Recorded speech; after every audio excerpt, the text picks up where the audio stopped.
called The World Within, and it was given by Dr. Delbert Blair on February 28th of 1998 at the Metaphysician in Chicago, Illinois. If you would like additional audio or video tapes, please contact the Metacenter.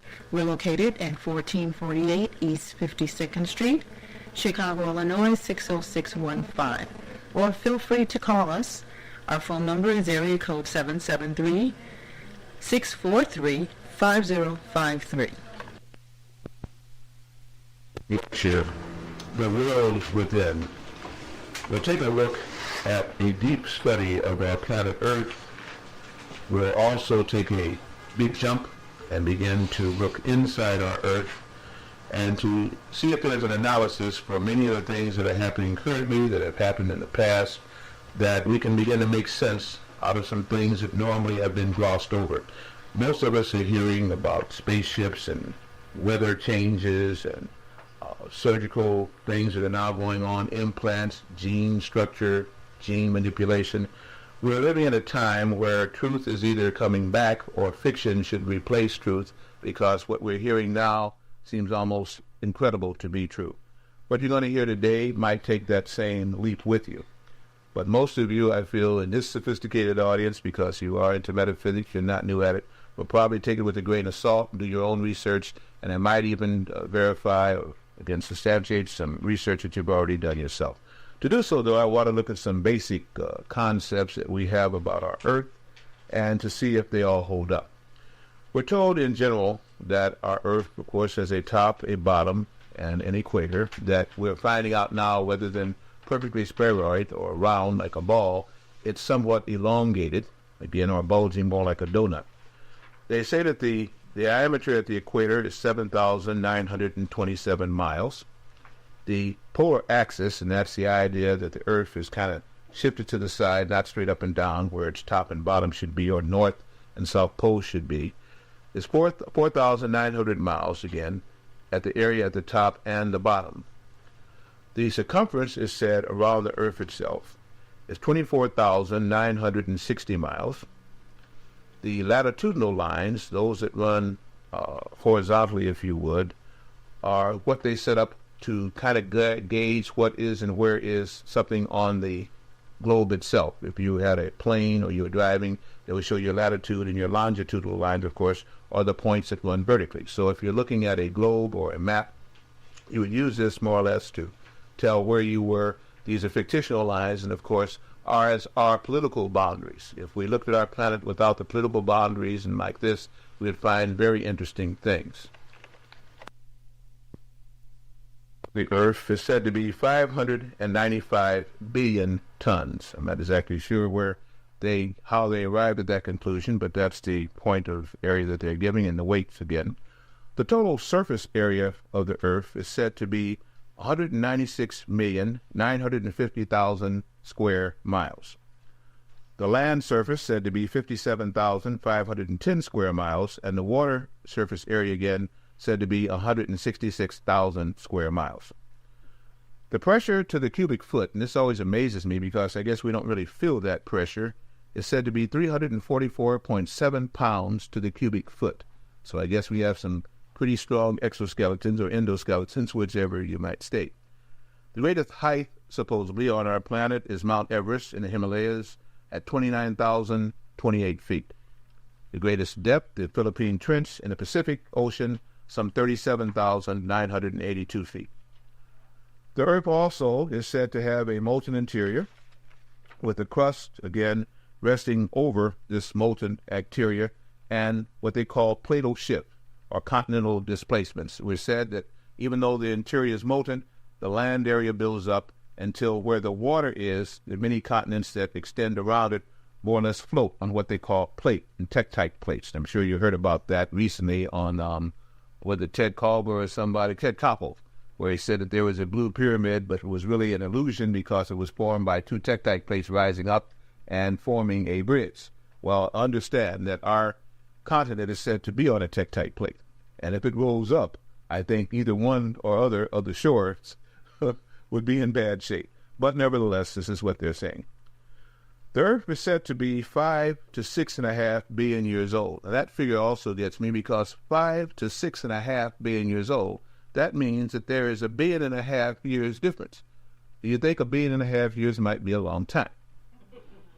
So when you say 5 to 6.5 billion years, that's really precise, I would think, just 1.5 billion years off, maybe, again. And life on the Earth being only some 2 billions of years old, and that is said to be chemical life. Intelligent biological life with man is said to be only some 8,000 years old, and there's some religious groups to say it's 6,200 years old, because they say that the Garden of Eden and the first man is created 4004 BC. All of these things probably are no more true or no more false than what you're going to soon hear tonight, but I give to tell you that some of the things we hear that we take as statistically correct may not exactly be. And last of all, the distance said from our Earth to the Sun is 93 million miles. But our Sun is only 93 million miles away. Now, they state again that our Earth, again, has a molten interior, that it has an inner core, an outer core, a mantle, and then a shell. The dimensions of the shell is said to be some 30 miles thick, made out of granite and basalt, and of course some sand and loam, if you would. That the mantle itself is supposed to be some 1,800 miles thick. The outer core some 1,360 miles thick. The inner core some 1,630 miles thick, and that interests me too, the 30 miles tag on both of those. And at the molten center can reach temperatures of up to 8,000 degrees Fahrenheit. This is why, again, to live in the center of the Earth, where possible, you would burn up because it is a molten sea of just burning molten lava or whichever else it is. Yet with all of these statistics and all the travel and topography and so that our scientists are able to give, our Earth is still a very mysterious place. And many things happen on it that seemingly don't get into the classrooms, don't make the radio until, of course, recently with the Art Bell show and all, and things that are going on a regular basis that either defy description or causes people to have to maybe look for another analogy in order to reach the conclusion as to what is happening. This is a model Earth globe that you see here. For those of you, of course, that are buying the tape, you'll have to come to some of our lectures. And this globe, as you can see, has no unnatural boundaries. There are no political breaks in it. There's nothing on it, again, that you can see that you know, whether it's Russia or China, Japan, whether it's United States or Africa or Europe. It just shows our globe as it would be if it were twirling in space, as they say it would be again. Good. Now, what you would notice on this globe, as we look at it, is that it has a lot of convolutions and corrugations. It is not smooth. If you notice, even in the water areas of the Pacific and in the water areas of the Atlantic, that there are a lot of ridges and crests, and so they're what they call estuaries, they're what they call ridges, they're valleys, they're mountains, they're fjords, and all of these let you know that this planet has undergone a lot of change. Now, when you take away the unnatural topographical changes and so, you'll see that there are mountain ranges, for instance, here, that runs all the way from Alaska, all the way down the west coast, all the way down into South America, all the way down into Argentina, almost all the way down to South America, or what they call, again, Antarctica, that huge mountain range. Okay? If you notice again, in the Pacific, a lot of convolutions, especially off of New Guinea and off of Japan and the Ryukyu Islands, all kind of things under the water that normally you cannot see. There are ridges, there are estuaries, there are mountains, there are valleys, everything that is there. And if we spin around, I guess we were there, again to the Atlantic area between Africa and our east coast, if you would, you'll notice something there that is very, very interesting. You'll notice again what is called the Mid-Atlantic Ridge, and it runs also past the San Andreas Fault Line. The San Andreas Fault Line is in the Pacific, but the Mid-Atlantic Ridge, you'll see, is a long ridge that goes right down, and it is in the middle of the Atlantic Ocean. That is a huge ridge. That means it's like a mountain and a valley that has been carved out of the bottom of the Atlantic Ocean there, and it is a fracture that is in our planet, where something has rendered, whether it was a huge ocean quake. Whether something opened and closed there, it's hard to know, but the ridge is still there. It's called the Mid-Atlantic Ridge. The interesting thing is that when you also look around, you will find some of these mountains that break the surface of the ocean. That's when they're colored kind of green or brown, if you would. And you'll notice where they break the surface of the ocean again, that these are simply mountain ranges, which we now call islands, but we're seeing the tops of these islands, if you would. The Azore Islands are one of those things that are groups that go along what we call our central ridge. They have found writings on many of these mountains, in many of these caves, whether they're beneath the surface of the ocean, or whether they actually pierce the ocean and come up as a mountain range. Writings. Now, if the writing is on something submerged in the sea, it means that either somebody had to put on a diving bell, a diving gear, hold their breath, and begin to carve on mountains now beneath the sea, or at one time those mountains were probably what? Above sea level. Now, if you find these things in the middle of the Atlantic or Pacific Ocean, that begins to kind of stretch the mind. I would think so. There are two kind of writings that the anthropologists, archaeologists, and generally topographers of our earth scientists say. There's what they call hieroglyphs and something called petroglyphs. Hieroglyphs is again from the Greek word hieros, which means sacred. And glyph, of course, means writing, carving, something along this line. So an hieroglyph is said to be sacred writing. I'm not sure exactly what sacred writing means, but that's what the term hieroglyph comes from. Petroglyph is from the Greek word petro, meaning rock, and of course we use petroleum, which is shaved and shale rock, again it's compressed to get oil and gas. And glyph, of course, again is writing. So petroglyph again means simply writing on rocks, not on papyrus or ancient so-called texts, but again on these kind of things. Glyphs are not only found under the water, but they always seem to follow streams that come from the big body of water inland, as though these writings were there and somebody came up the stream, or the streams maybe at one time were bigger than they were now and have now been reduced to streams, whichever way you would. They're found in Ireland, they're found in Spain, they're found in North Africa, they're found in the Canary Islands, they're found in the Virgin Islands, they're found in the Yucatan Peninsula, they're found along the Gulf of Mexico, they're found along the Mississippi River, the Rio Grande, and the Colorado, they're found in the Gulf of California and Baja Peninsula, they're found in Utah, they're found in Arizona, Hawaii, Asia, Babylon, Egypt, China, Japan. Wherever you go, you can find either petroglyphs or what we call hieroglyphs.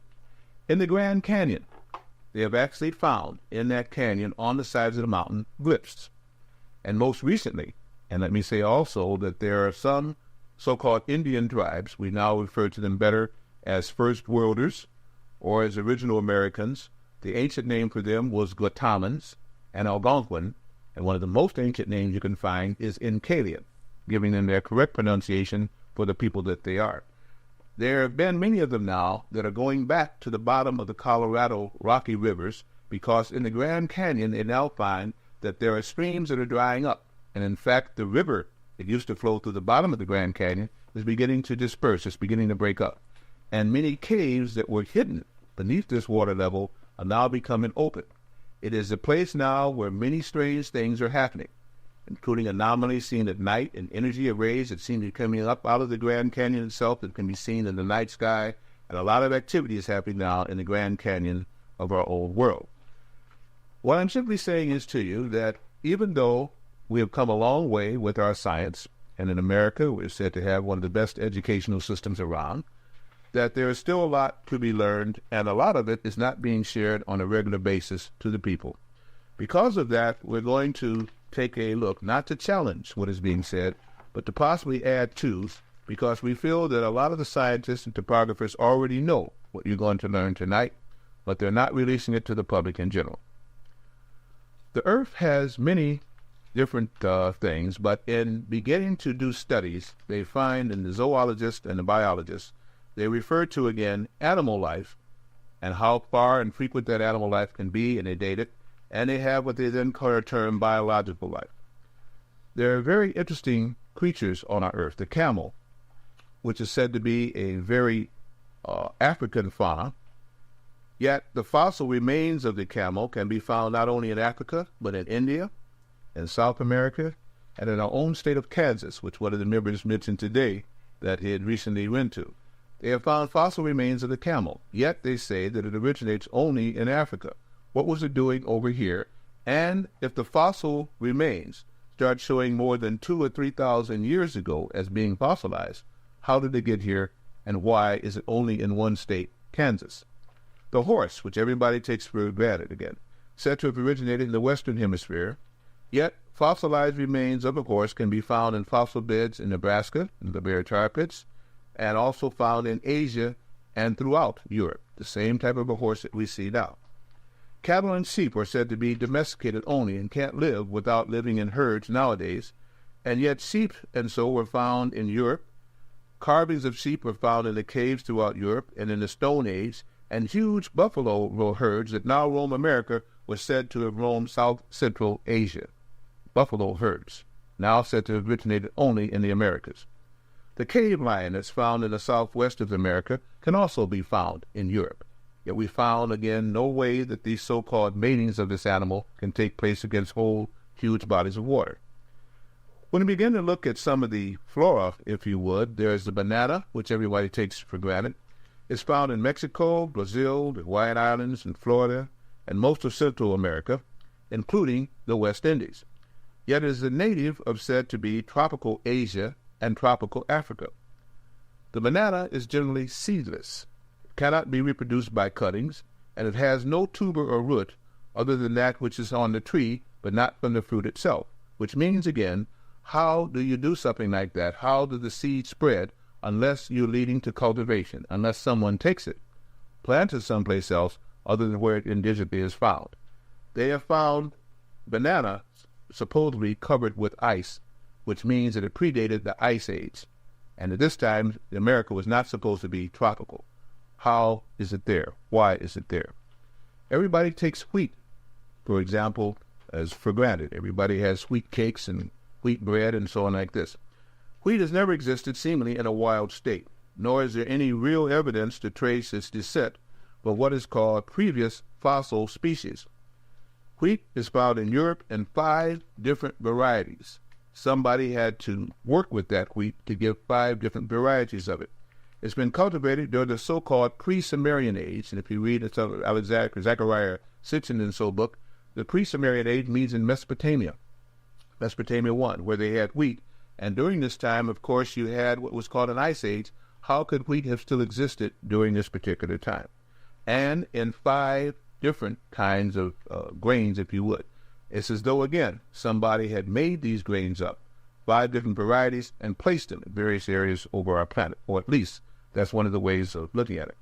We have what is called a mixture of languages on our planet. And because of this, it's very hard, unless you do a lot of study, to be able to communicate with each other because everyone speaks a different language. We find now, of course, that there is a converge, if you would, of linguistics where people are beginning to learn and can have people who know one language and act as interpreters. The Phoenicians, from which we get the word phonics and phonetic alphabet, along with the people called the Carthaginians again, use signs for sounds, the type of language used again presently in the Eastern Hemisphere. And for the first time, according to modern anthropologists again, it was used in the Americas no more than about 100 or 250 years ago, someplace in between there. Yet there are many types of languages that are found to overlap. For instance, if you can speak native Hawaiian, and very few people can, and you can speak Gaelic or German, Baal, you'll find that you can understand the same similar language. In fact, there was a big fight that took place just prior to World War II, when a group of German scientists, home-based again in Hawaii, and a group of Hawaiians were in a bar, and the German soldiers again took kind of an off-color joke. It was about a Hawaiian woman, and the Hawaiian guy jumped over and started a fist fight. And it was a big brawl that took place. And when they questioned as to what happened, he says, "Well, what did this guy say to you?" He said, "We didn't say anything to them. We were talking amongst ourselves." But they understood enough of what the language of these German sailors who were taking more or less Gaelic to know that it was an offensive joke. Yet they had never learned German, and the Germans had never learned Hawaiian. There is a lot of similarities, and even in dress, with the kilts that are worn, again, by the so-called Irish and Scottish that are found again in Morocco and parts of Jamaica, many places like this. And there's a very interesting thing called a keening whale, which the women, again, in the islands and the women in parts of Africa would go at the death of a person. They would set up a loud wail, or moaning, if you would. And it was idea to honor the dead soul that this moaning or wail would continue. And it was supposed to last for 3 days, and no one is supposed to break it, or else the spirit would be in unrest, which meant if one woman gave up, it was only by the women, the men were not allowed to do this. If one woman gave up the wail, another woman someplace was supposed to take this up. The same practice was done in Ireland. It's called a keening wail, the keening and quickening of the spirit wail. Yet, none of these people knew each other, and where did such practices come? I'm going to cut through a lot of other substantiative things to let you see where I reach a possible conclusion on this to get to the meat of tonight's subject, but I will simply say, if you do a little research, you'll find that there are many anomalies, many strange things about our planet, about the people of the planet, and about the alphabet and language of the planet that makes it very interesting. I'll stop with this one. Many of us now are having a migration, or I might say an immigration, of people that are coming out of Latin America. They're coming out of Argentina, they're coming out of Mexico, they're coming out of Brazil, and they're coming to California, they're coming to the East Coast, they're coming all over in the United States. And the strange things you will see now when you begin to see the native, more or less mestizo or Nambazi that comes out of the South America, they look in many cases like Japanese people. And if you really look carefully, they have slant eyes, they're the same height. You will find again that their skin color is about the same. And if you listen to them when they get excited, they begin to, it sounds just as though they could be native Japanese or even Chinese. Now, I'm saying this to you because you can observe this yourself. The height is the same, the skin color is the same, and even when they talk fast, the language begins to get on a tonality that begins to sound the same too. I'm suggesting that we may be closer to each other than we think. And if we're not for something holistic that happened, we may all be one people. In the Christian Bible, it refers to a time when the languages were confused and that the people were separated. And I'm thinking that some parts of that may be very true with a little research that goes along. When we also look at our Earth, we hear strange legends and strange stories. The stories of lost Atlantis. I guess everybody in here could give a dissertation for at least 5 minutes about Atlantis. Said to be a continent that was in the Atlantic Ocean somewhere. That's why it was called Atlantis. That this continent went down through a series of holocausts, and that the thing was pretty quick. It went down supposedly within a week's time. Some say within 3 days' time. And therefore, the legend still persists, supposed to be brought forth by Plato and Socrates. Actually, again, it was taken from Solon, the Egyptian priest, when the Greeks were in captivity there in Egypt before they actually came in with Alexander and took over the area. These were legends and stories that did not just start in Greece, but were carried on by many people. There are legends about a continent that was in the Atlantic that is still held by the people in the Azores, and many people on, again, the west coast of Africa. There are all kind of things about possibly Atlantis. Very little is heard, but some about Lemuria, sometimes called Pan or Mu, and that in Lemuria, which supposedly existed again in the Pacific Ocean, was a continent that was larger than any type of water we have now. That at one time our planet was mainly mainly land more than water, but now it's 3/4 water. It's interesting too, if you look at the Pacific, you will find ridges, you will find islands. Of course, we know about the Hawaiian Islands, the Kwajalein, Saipan. There are many places and many islands dotting throughout the Pacific, some of which are very interesting. If you take a look at Easter Island, some 1,600 miles off the west coast of Chile, you will find again an island that has large statues upon it, statues that are said to be monolith. And nobody can understand how they got there because there is no connecting landmass. The statues are so strong and so hard in weight and tonnage that they couldn't have been taken over by any ship. And yet they've found 22, 44, and I understand now hundreds, because some have even been buried over in topsoil just on the Easter Island area. And some of them are not made of the indigenous basalt that is found on that island. The question becomes, how did these statues get there? If we begin to think in terms of a possible landmass or continent that was there and broke up, and this quarrying and stone was going on, and these are now left isolated from the bigger landmass, it can begin to make sense. If you also notice that one thing in common is held by most of the islanders when you start going back in their history, they all look African, or Negroid is a better way of looking at it now. There are many stories about Queen Kalakalani, Queen Lalakalini, and again, in the Hawaii itself was ruled by a queen and later on a king, that in the Fiji, and if you go again to New Zealand, any place you go, especially even into Australia, it's supposed to be a larger continent, all of these people look very Negrito. And that is a term that is used now by anthropologists, Negritos, that the indigenous people, almost in any place on our earth, if you go back far enough, look Negrito. Small, occipital lobe, they're long-headed, usually peppercorn or kinky hair, large lips, or what they would call now Negroid type of creatures. This is one thing that is in common no matter where you go. And even though this is the end of Black History Month, this is not where I want to just stop. But to let you know, there is still a common thread wherever we go on our planet. It is just, again, because of racism, and so some of these things are not liberally taught. But I'm telling you it's truth and can be easily verified with a little research. But another thing also seems to come to the fore. When they went to the North Pole, and they talked amongst people that were migrating northward from Canada, they called these people Eskimos. And they asked the Eskimo, in generally, why do you migrate further north sometimes when the weather gets worse? And they asked them, where did they come from? The Eskimo seems to be a composite almost of every race that we see on our planet, and yet lives isolated, or did until very recently, over the last 60 years, from the rest of the people on our Earth itself. The Eskimo does migrate north when the winters come. And they have been found with their igloos, what do they call them again, and some of the trampolines and paraphernalia that they have, far, far up, even past Baffin Island, and into the area which is known now as the iceberg area, which is a little snow crest, as you can see again at the planet, the white line that goes around the top, where there is a snow line, certain latitude that reach there. They asked them, where do they come from? And they said they came from the north. They said, well, of course you don't mean the north, because there's nothing up there but ice and snow. Where do you come from?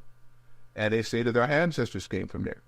But they also found that when they watched some of these tribes of Eskimos, they would leave with very little game, some of their dogs and a few other animals, because of the harsh weather, they didn't keep too many animals. But when they come back the next year, they would have flowers, they would have seeds, they'd have more animals, where the animals had obviously propagated. And they asked them, well, how could you do this in the storm? We said, we came from the north. That up there in the north, there were many wildlife. They had seeds and game and flowers. Well, of course, they were laughed at because everybody understands if you go north, past Canada, you're not going to get seeds and grains and flowers and parakeets and cockatoos and things like this. One other thing began to rear its nasty head was during World War II. Many of the pilots who tried to avoid radar, and some of the gunners, in order to reach to Europe, would go up near the poles. And in many cases, their planes crashed. And if they crashed, they were given provisions, of course, which keep them alive for about 7 days, and usually a cyanide capsule to take again, of course, if their life became too harsh to take. But what they found is that the downed sailors and the downed pilots, some of the shipwreck pilots, sailors again, would say that they were plagued by mosquito bites and sandstorms. That the biggest thing they had to worry about was not so much the further north they went about snowstorms, but mosquito bites and sandstorms, and that the skies sometimes would be full of birds. All of this led to one conclusion later on, which was pretty much reached by a statement made in 1956 by Rear Admiral Richard Evelyn Byrd. When Admiral Byrd went both to the North Pole and later on to the South Pole in 1956, he made a statement. He said that this expedition has opened up a vast new territory, and that this expedition will actually be the most important one that ever has been done on the planet Earth that we know about. What he talked about as he went 2,600 miles into the South Pole and 1,600 miles into the North Pole, when he flew in an airplane, not by dog sled and all like this, he actually flew planes, that the further north that they went, the more that they found green vegetation, the more that they found even what looks like a giant woolly mammoth, the more that they found flowers, the more that they found everything else. And the same thing happened when they went deep into the South Pole area. What they stated was, and what they tried to hide, was that our planet does not have poles. And I even found out, which you can do some checking yourself, that there are no polar flights. Now, they might be now with some of these supersonic airplanes that go about now doing Mach 2 and Mach 3, but in most cases there were no polar flights. The flights that they called polar flights would be that a plane would take off from someplace in the United States, we're talking about now, would go up near the pole, but instead of going over the pole, it would go around the pole and then go to the area that was going to, whether it was there or not, that there are no polar flights. And one of the reasons they found that there were no polar flights is the same type of thing that's now occurring again on our Earth. Too many crashes. Now you're finding out that the planes are crashing because the electricity does not work. They're finding out now that the transponders and when you're looking at the radar equipment, no longer function. The gyro mechanisms do not function well. And the people were following, the planes were following the curvature of the Earth, and next thing you know, they crashed into the ground. An anomaly that is again, we say, beginning to happen as we speak now. What they found was that the Earth was not, as we have been taught, that there are no North Poles and South Poles, that all of the things were always in dispute from the time when the British explorer, and I forget his name right now, all the way to Admiral Perry and all like this, that they did not get to the North Pole. And there's a lot of debate for those things. That's why they have asterisks beside their names about discovering the North Pole. Metaphysics states and research states that there are no poles on our Earth, that the area that's supposed to be pole is a huge opening, that opening is at both ends of our planet, and that opening leads into what we now call the inner world, that there is a portion of our planet that we have not been told about that can be accessed either through the North or South Pole, and there are areas also that connected, as we should say, that get to be very, very interesting. Found that there was a satellite that was placed up in orbit that was called the ESSA 3 and ESSA 7. This is some time ago, in the again about mid-50s, and this photograph that you're going to see was one made by the ESSA 7 when a cloud covering that was generally over the North Pole was moved aside, and what was able to be seen was a distinct hole leading into the interior. This is something that is very hard to get. They say it was never published, but I give you a picture of supposedly the ESSA photograph, which shows distinctly an opening there at the poles. The same thing was repeated at the North and South Poles. The same kind of opening was seen, leading into the Earth. The conjecture has been, and we will get more into that as we proceed in this series of the inner world, that many planets may possess the same thing. And the idea is that if one planet is hollow and our moon is solid, then we have a phenomenon that cannot exist. If ever we prove that our Earth is open and hollow, then the moon must also be hollow, or it would crash into each other, because a solid and a hollow cannot stay side by side in a very balanced orbit. If this postulation holds, it sets up a whole new concept about our science. And this is why this is one of the reasons, not the only one, as you will find there will be many reasons, why this kind of thing has not been revealed. But this is, again, ESSA 3 and ESSA 7's photograph of supposedly the openings to the poles. Ancient ones have said for a long time that there have been people that lived inside the Earth. If we hear about Orpheus's adventure to the underworld, if we hear about Amenta and the land of Styx, by which there were said to be rivers and people that were believed in by the Egyptians and the Nubian people. Here's another cross-section in general of the whole philosophy, with the dimensions being given of the inner side, and of course the inner sun. Again, there have been numbers of books that refer to this concept, and of course whether or not we believe it is a matter of opinion. But there was a book put out by Marshall Gardner, along about the 1890s and so, called Journey to the Earth's Interior. There was another book put out not too long ago by a man by Emerson. It came out in the 50s called The Smoky God, referring to what was said to be the inner sun or proton sun in the center of our Earth itself. There's another one which received a lot of acclaim, which you've probably heard about, The Hollow Earth by Dr. George Bernard, who also went to talk about Admiral Byrd and Admiral Peary's events and what was said to be found there and the things that didn't seem to hold up about vegetation and fossil remains. There is one that hardly anybody has heard about called The Shaver Mystery. It was a book written by Richard Shaver. This came out in the early 40s, and it's been one of the most hidden set of books because there was almost 8 of them, and many people don't even know that they ever existed. Recently, again, there was the Holy Tabernacle Scrolls by Dr. York, and also the Earth Chronicles by Zechariah Sitchin, which all refers to, again, the possibility of there being life forms inside the Earth. Many of the so-called hippies in the early 60s and into the early 70s again talked about what they called Alexander Tolkien's Middle Earth, by which a lot of trolls and little pollutions and so lived, and it was said that they were visited and that many of the people that came out of the Caspian and Caucasian mountains were people who used to live in Middle Earth. And this is how this whole thing got started, when they found drawings in the back of these caves there that seem to refer to another land. This is a book also. I have one of the original versions of The Hollow Earth by Dr. George Bernard. These are also books now that are hard to find. Having had the pleasure and privilege of meeting Dr. York, I also have one of his scrolls that talked about this. And, of course, we sold for a long time Zechariah Sitchin's books. Of course, I say these are not the only things, because you can find throughout the Bible, you can find in the El Quran, you can find in the Papuba, you can find in the stanzas of Diziam, also references to inner worlds, inner life, and the fact that the surface people have never been the intelligent ones, that they were always guided by the gods that were in the earth. And you've even heard references to the gods that were in the earth and giants in the earth. Of course, now we laugh at these things. Maybe I feel in the next 7 months the laughter will stop, because I make a statement automatically. Many of the UFOs that we think come from outer space come from our own planet. As races of people, when calamities have come, have gone to hide inside the earth itself.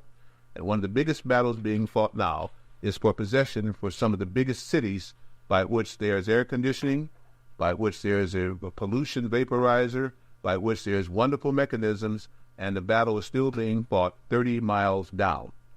Now, when you bring out these kind of things, you begin to step into deep waters. And I think that our planet is already in very deep waters as it goes. There is a hum that is being heard by many people. It's been referred to as a Tao's hum. It is stated that this hum can be heard in valleys, can be heard in deserts, can be heard in cities at times, can be heard in rural areas where you get away from a lot of the city cacophony, and that this hum seems to come from everywhere and nowhere, but they can hear it best near the ground. The Tao's hum is a drilling operation using what is called a mole, M-O-L-E, molecular organizing laser equipment, a mole, in which they had to actually construct the thing down in the earth itself. They took it down at least 3 miles, and they found that there were tunnels and huge beds there, and huge tunnels, sometimes as large, if I can give an example here, if we go right out here to 60th Street by the Museum of Science and Industry, we run all the way down to 12th Street. That's a tunnel. The height, again, could be anywhere from 800 to 1,000 feet high. These are tunnels, not caves, but tunnels that go throughout our planet from one part to the other. Thank you.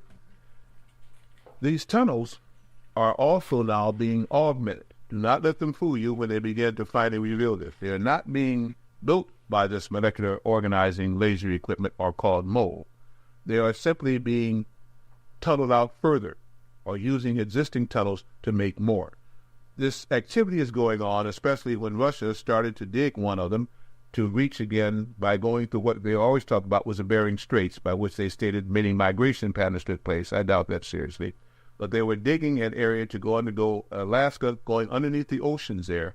And this project has been called by many tapes the Globe Project, and it's had many other projects too.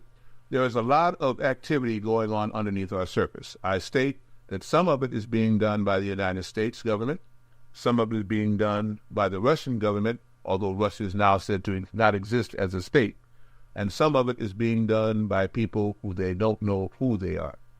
And this activity is happening beneath the surface of our planet on a regular basis. And that hum is a drilling, liquidizing machine that is actually, or was actually, boring through large areas.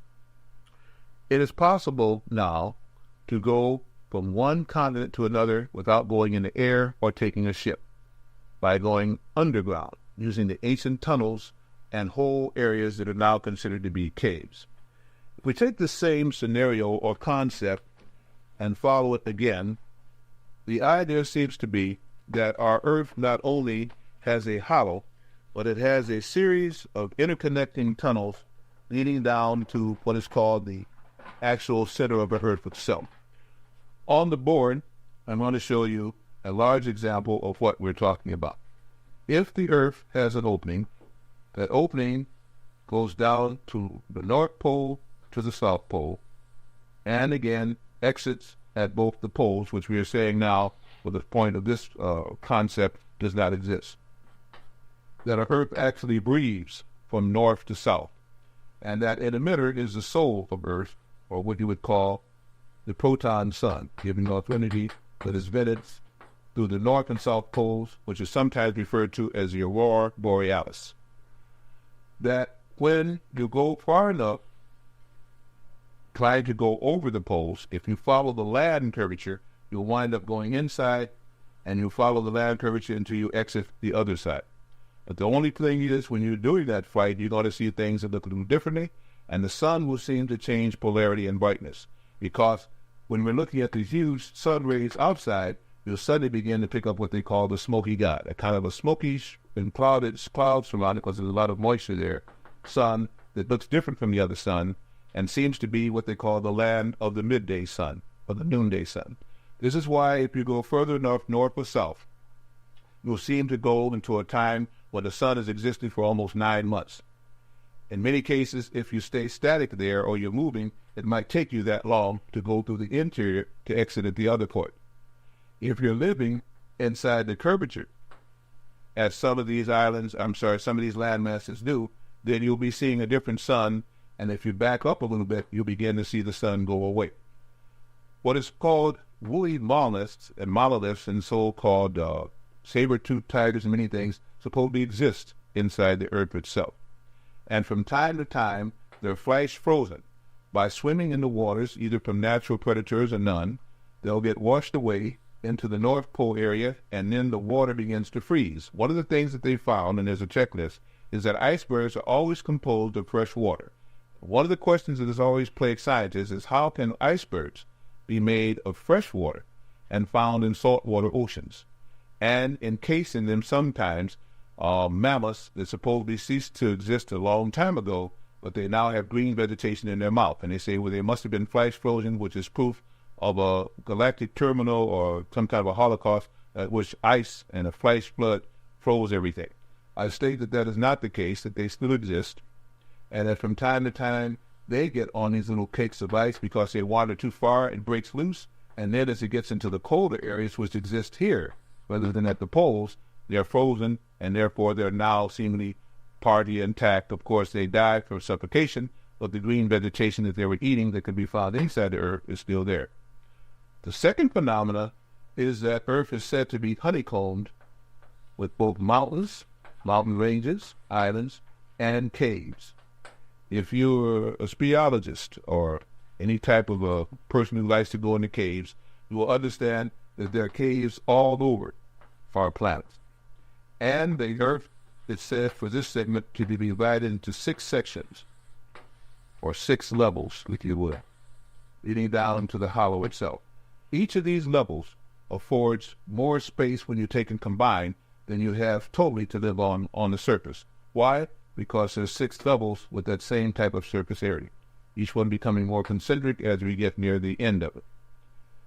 But in there are huge caves, as big as cities and larger, connecting tunnels going to different levels if you know where they are, so that you could go actually down into the Earth for a long time. You're going to hear more and more about Mel's holes all over the place, and now you can understand what Mel's hole may be. How many are familiar at all with the Mel's hole philosophy? Just a few. That is a person who supposedly lived up in Oregon or again on the West Coast in some of the areas that found a hole that people had been throwing Frigidaires into, dumping dirt and garbage into, even car parts into for the longest time, and they never hit the bottom and the hole never filled up. He called in one time on Art Bell's show. It's a very interesting show nowadays. I'm not acting as a proponent for it, but I'm saying you want to hear the way out stuff, that's where you can now hear it. Because one guy called up and told him about this. He likes to hear strange phenomena type things. And he said, well, they had been doing this for a long time, and that recently, though, he began to get a foul smell that was coming out of there, and also light rays that seemed to be coming out of there. So he called in because of this. The next day, after he was on the show, and he had him on for about 3 hours, and he even made a song out of it called Mel's Hole Now. He was bedecked with MIBs, men in black, and then later on by the United States government forces who, whether because he was now, supposedly this show is listened to by up to 20 to 40 million people each night, rather than just take him on out, they actually paid him to get off the land. First of all, they told him he had to get off the land. It was government property. Well, if you understand what eminent domain means, none of us own anything here anyway. So it's just a matter of whatever situation arises by which they invoke eminent domain. But nevertheless, they came, took over his property, and he was gone. Paid him a handsome amount and told him to keep his mouth shut. He is gone. These kind of stories about deep holes or suddenly fractures appearing where vapor and sulfur seems to come out have prolonged and existed for a long time.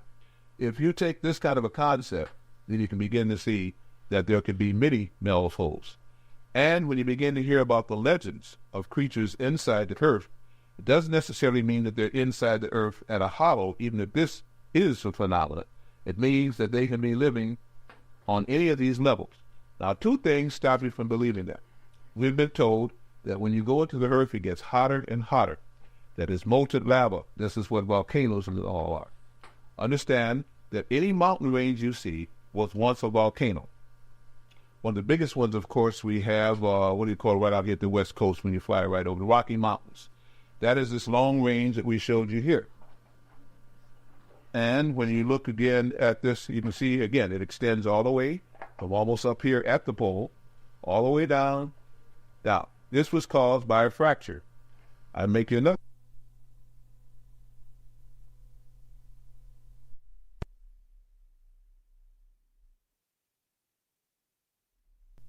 Pacific smashing against the west coast of America, causing it again to rise up, and you can see that whole thing would happen there. If you check again, how many of you have been out to the west coast recently or sometime in the past? Just raise your hand if you will.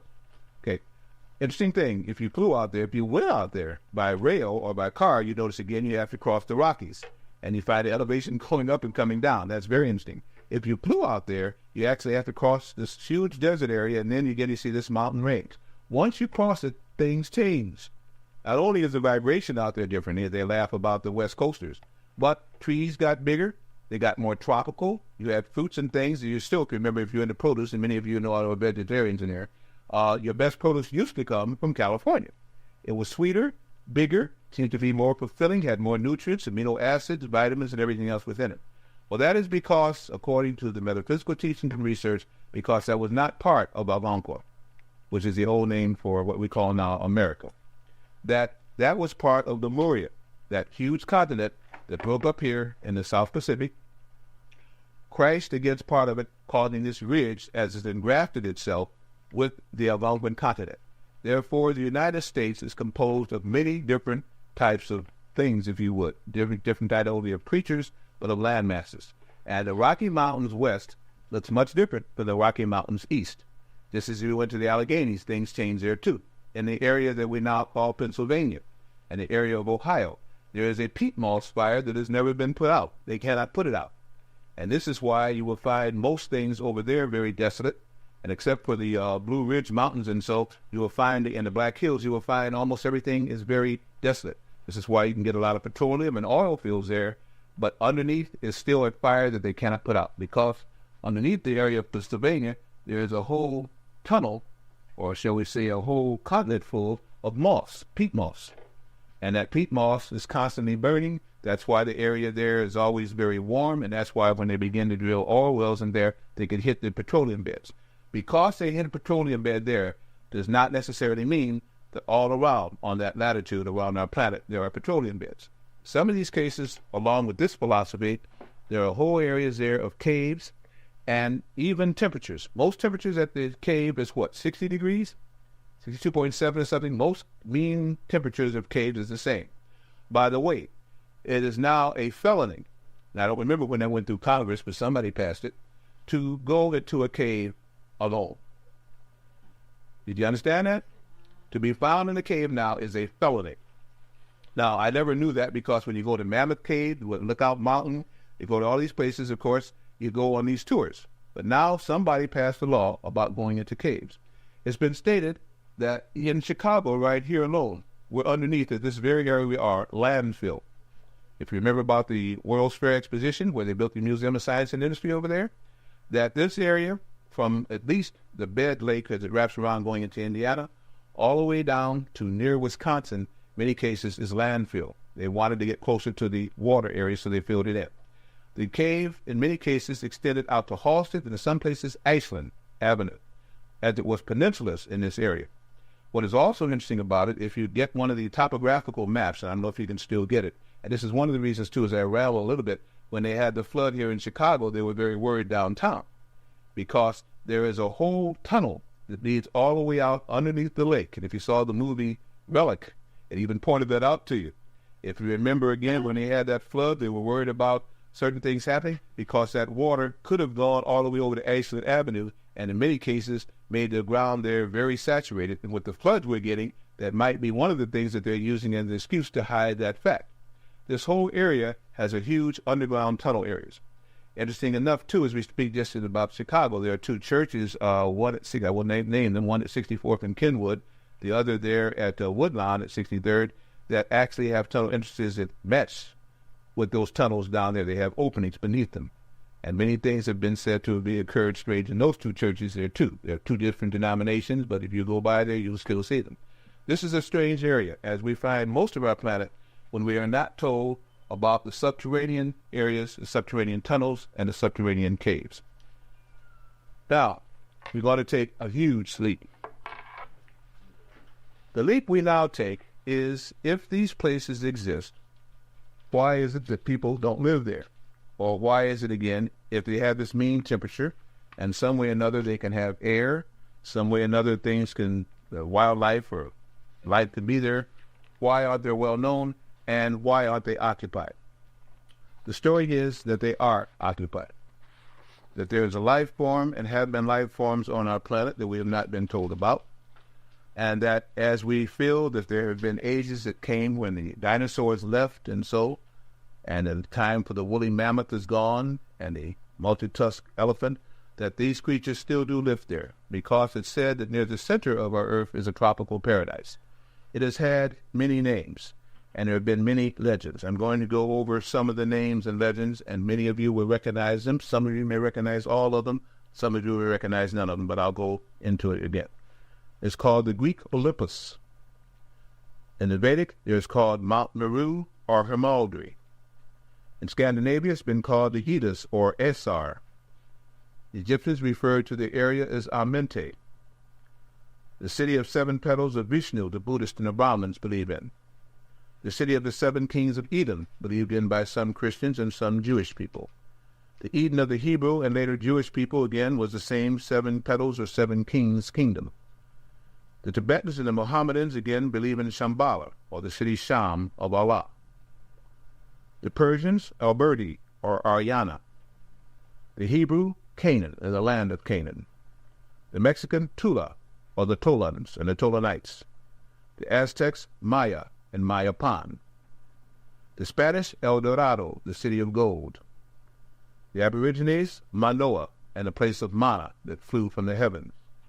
The Celtics, Duat, or Danada. The Chinyans, or what now called the Chinese, the land of Shivin, or the land of Chinye. The Isle of Avalon and King Arthur and the British Isles. The German, Walhalla, and if you remember again, I forget it was Mussorgsky, it wasn't Mussorgsky, somebody else wrote this Ride to Valhalla, and so talked about the Firebirds, and so that went there, the Firebird Suite. The English, Utopia. There have been many names, of course. There are many books talking about Shangri-La. Then Shan meaning earth, and Grilla meaning the hidden place, Shangri-La. Paradise, Cocochique, Kalki. All of these people are talking about a so-called place where people live forever or for a very long time, where there's milk and honey, where there's strange fruit, the animals get along with people and all these kind of things. And of course, they've been referred to as legends. Let me state here now that one of the great secrets of the pyramids, which they're about ready to reveal because one of the earthquakes that hit has already ruptured it, is that beneath the Great Pyramid, there is another pyramid. And that is found in the bottom of this huge cave by which people used to be able to render to the Pyramid of Giza by following 8 paths, 8 tunnels leading to any part of the earth you wanted to go to.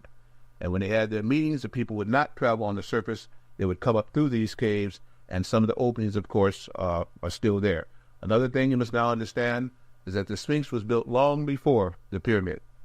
And the Sphinx looked like a Negroid woman. As we'll find, most planets have Negroid women Sphinx. They found also that the pyramid was then built by those people from Atlantis and the lost Lemurians, and again people from another planet who came here to share architecture to balance our Earth itself. Now, this sounds way out. The big thing that they had in common and why it's hard to duplicate now is that they understood that the Earth was hollow. They understood that gravity consisted of the push of this inner sun, this proton sun, and then the vortex set up by the outer sun. And once you used and tuned into those vibrations, you could travel with a whole new means of propulsion. You could levitate things, and people caught in that area began to quicken in spirit. They began to be able to astral project. They began to be very psychic, and many people could not take the vibrations. As it was said, the gift of the god had not been given to them. The gift of the god, we'll find out, was Melanin. This will be on as we're going to do these things in series. To now reveal to you everything that all these top scientists know, so you too have a chance to do whatever you wish to do with the ideas, concepts, or study. Many of the species of people that we now call Earthians did not all originate the same way. There are legends of people at the gates of Nuremberg. If you hear about it, you can do some research, called the Green Ones, in which it was said in the late 1890s, near the turn of the century, that there were 2 green people that appeared at the gates of Nuremberg, Germany. They were green, one was male, one was female. They were an anomaly and, of course, were almost taken up as a sideshow, except that they were well-formed, shorter than the statue, and, of course, the people there were very fair in the main. These people were green. It is called the story of the Green Ones. It's easy enough to find. The reason why I bring that out is because one of them died. The boy died. The girl was able to eat the food that was here and lived. And as she ate the food and lived, she turned pink and looked like any other German Nuremberg citizen. The boy died because he could not adapt to that. The green coloring left him. And when they questioned the girl, when they taught her very intelligent, they taught she learned to speak German, and what she told them was that she came from a land inside, that there were many levels of this land, but she lived in a particular one where green vegetation was everywhere. That the light came from an unknown source, but it seemed to emit from the caves and through big openings in her cave central. They stated again that these kids went on a little picnic, and so they wandered away from the rest of the people, got lost in the tunnels, saw a great light, and came up and found that they'd hit the surface, as they had only heard legends of the surface and did not believe it. She went on to talk about a lot of things, and then suddenly one day, after she had already, as they say, amalgamated, and so she went on to the forest and disappeared. And they never understood what happened to what they call the story of the Green Ones. But if you'll find that, you'll find that there are legends persisting of strange creatures all over our planet. If you go into South America, near the Yucatan and the place there, you'll hear the story of what they would call the gill man. The gill man also is a gill woman. You probably heard about the creature from the Black Lagoon. Except for the height of it, supposedly that there are in an area called Lake Pupu, down in the Raticambo jungle areas, and down there near where the rivers, Lake Pupu is, that this is where they have found little creatures that walk around, that have gills and breathe, but they walk upright. They have webbed appendages. And from time to time have tried to mate or steal earth women, or surface women if you would, and the amalgamation, of course, was seemingly successful in many cases. There's all stories about these little web creatures, and they make a high grunting sound, a high pitch sound, or a low grunting sound, whichever again. But those stories persist everywhere. If you go to certain areas of Africa, you'll find another strange tribe, the anomalies, in which again there are people that look African, very tall, but their feet are claws. They have actually 3 toes with hooks on them, like a bird. There are stories and pictures. I think somebody brought a picture of that into us about 3 weeks ago of this strange tribe of people. There are always, again, anomalies that have been kind of shushed off because no one understood why they came about or where they came from. But you will also find that the great religions of Earth all have one thing in common. They believe in a central figure. That central figure in many cases does not look like the other figures look, but everybody believes that they would come. And they usually have 2 supporters along with it. I give you this particular idea. In Greece, there is multiplicities of what they call gods and golden ages, and these people have usually come from inside the earth or down from a great mountain. In Greece, they have Uranus, Kronos, and Zeus, who supposedly came to the people and had 2 even higher prelates that instructed them as to what to do. In India, there's a story of Deus Pitar, Indra, and Varuna. Again, a trinity of people who supposedly either came from the sky or from mountaintops and raised the consciousness of the people. In Israel, they have God, Yahweh, and Jehovah, and supposedly one of those you could not even say. That is supposedly Yahweh, or the Tetragrammaton. You're not supposed to say W-Y-H-Y. I don't know why you can't say it, because as a person with melanin, I'm allowed to say whatever I want on this particular planet. But again, these legends have persisted with it, and it comes back and forth again. In Egypt, they had Atum, Osiris, and Horus, the Trinity again. In Iran, they had Baya, Mazda, and Mithra. In Phoenicia, they had God, El, and Baal. The Hittites had Anu, Kamarbi, and Tesurbi. The Mexicans had Amalato, Quetzalcoatl, and Quetzalcoatl. One thing they all had in common: they were all dark-skinned, some of them blue-black, some of them with scales, some of them with tails. But all of them had great powers, and they came to bring certain religions to all of these people. Even in the story of the laws of Hammurabi, by which it is said some of the finest laws and the finest consciousness was brought to people from a mound on Babylon by Shamash, who gave the laws to Hammurabi, who brought them to his people. All of us are pretty much familiar with the Jehovah and Moses and the 10 Commandments that came down from Mount Sinai. Another one you hear about is Zeus, who gave the Cretan laws to Minos on Mount Ida. All these mountains where these people go up, and suddenly when they come back, they're transfixed. They begin to transpose the consciousness of the people. And of course, this is believed in by many of the people who are Mohammedans again, that the Archangel Gabriel showed Muhammad a golden tablet at the hills of Mecca. All of these things are showing that something happens from time to time where people are transfigured by going to a mountain where they see a great light that does not go out, and then they're changed. What was very much hidden and is just beginning to be revealed now was for almost 4 years during the 1970s. We're not talking about 1870 and all now. Down in Mexico City and down in many areas of Guatemala, a huge light came over the city, and for almost 3 years, off and on, people were being beamed up and beamed down. A whole group of people were transposed, transfixed, or something done to. The press refused to cover it. You only had some leakings coming out, and I have some of those clippings, I'll bring them one time, that happened down there near Mexico City and many of the little jungle enclaves. If you know down there, if you go down to South America, they have whole highways now saying you're now going to UFO territory. If you remember just the other day, they had a huge UFO that was seen over Mexico City. People are always seeing these little saucers or something shapeshift coming and going. And the Aztecs, Mayans, and the people that they do not refer to, the Olmecs, all had pictures of these golden tablets, supposedly the sun disk, the sun gods, the people that came with this, and they wore headdresses, and many of them look serpentine-like. And they still have the same headdresses with the serpent type of a nose, nostril, if you would, and the petals or leaves or whatever you want to call it, the headdress going back. If you notice some of the dances of the mestizos and Nambizis and the people that are in South America, the dances still show some kind of a god that looks like a serpent and the big golden plate or the disc that was supposedly where they came from. The flat, what they call ziggurat there, shows a top that is flat, as you see the other pyramid, which is an equilateral triangle. The ziggurat, supposedly a craft, could land on the top, and those openings were doorways by which the people could come out of the bottom of this craft, walk down and be honored. And everywhere you find that kind of a ziggurat, you will find serpentine figures figures of snakes, or the upright walking serpents, which had many names. One of the type of races that supposedly lives inside the earth is a serpentine race, but they're said not to be indigenous to the earth itself, but to simply use, as their ancestors did, certain tunnels and certain cities by which they are told that those people that they helped create and their own could be taken from time to time to be questioned and so on like that. This is their right. Down also you will find in certain areas there a people that look somewhat Nordic, only much taller, the golden plumb lines, if you would.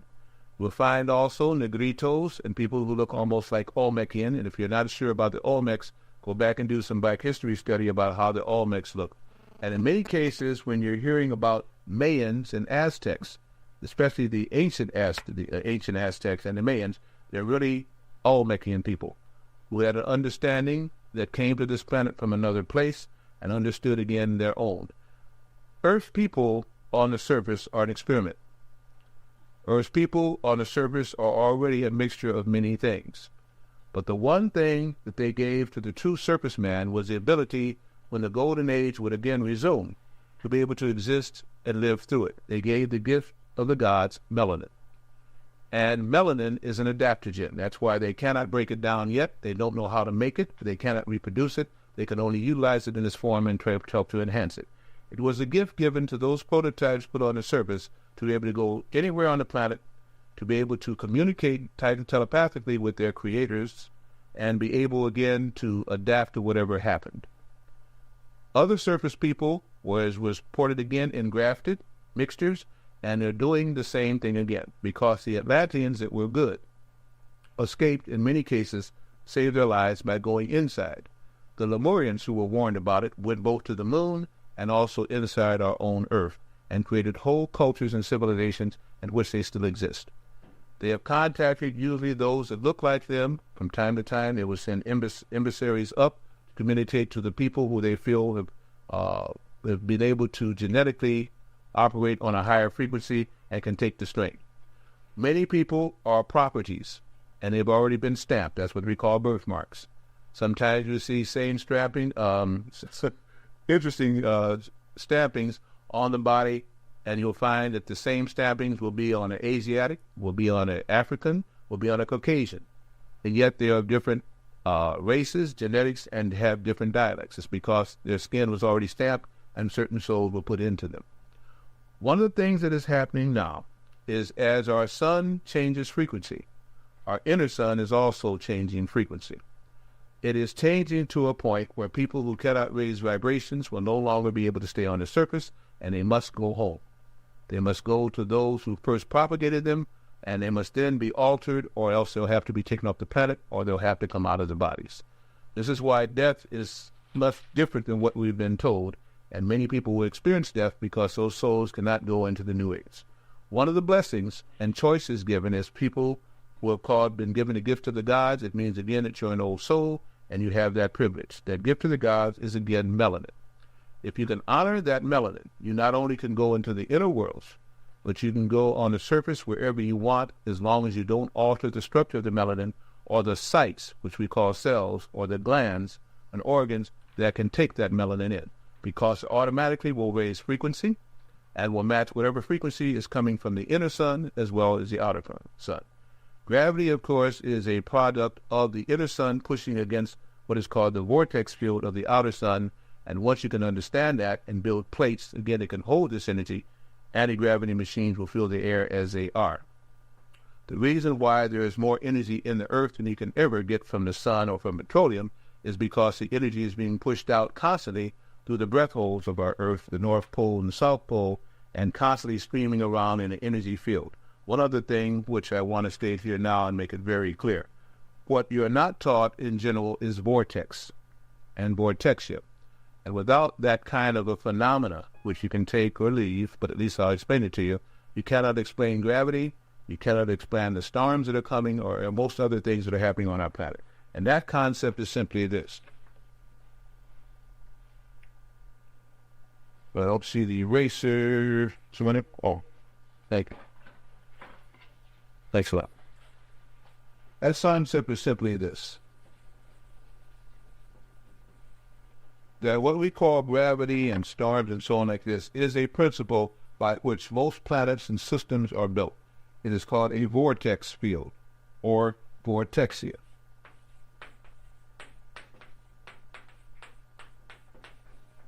Vortexia means that if our planet is here, instead of being in orbit around our sun as we're taught, and constantly spiraling and all like this with the sun rising and having an axis tilt, we are actually in what is called a vortex, which is like a double pyramid.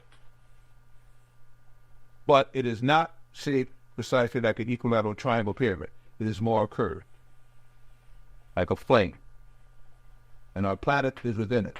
This vortex field either spreads from left to right or right to left, depending on the vortex and the planet. All planets have their own vortex. Our sun has a major vortex, which encompasses the vortex of all planets. And let's just say that these planets are all in orbit. Let's just say that this is a huge sun here, for people's all exaggeration, and that the sun vortex more or less is like this, so that all planets are in a field or a vortex with their own little vortex, no matter where they are in position in orbit around our sun.